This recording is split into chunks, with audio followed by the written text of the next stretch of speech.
ګلبدین نایب په غوره کارکردګۍ د مینوالو زړونه ګټلي.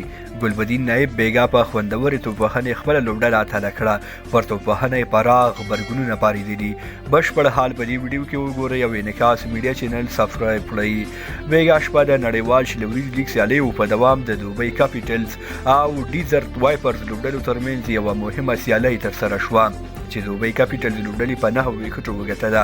دې لوبه کې ګلبدین نایب زړه راښکونکې لوبه وکړه چې په پراخه کچه له ستاینو او تشویق سره مخ شوه. ګلبدین نایب دې لوبه کې په 21 توپونو 55 منډې وکړې چې 3 څلوریزې او شپږیزې ووهلې او تر پایه پکې ناسوځېدلی پاتې شو. د ګلبدین نایب پر توپوهنه نړیوال او کورني غبرګونونه هم راپورته شو.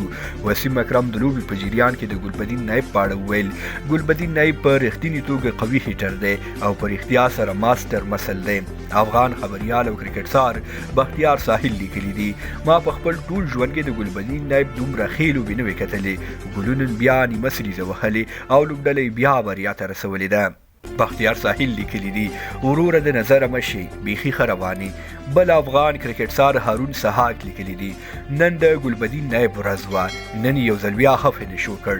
پرله پسې غوره توپوهنه، ډېر ښه فینش او په هره لوبه کې د ګلبدین نایب نوم دا ټول د ګلبدین غوره کارکردګي ثابتوي.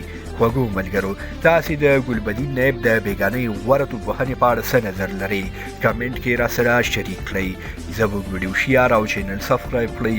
تر بیا ښې چارې لویه لامل شه.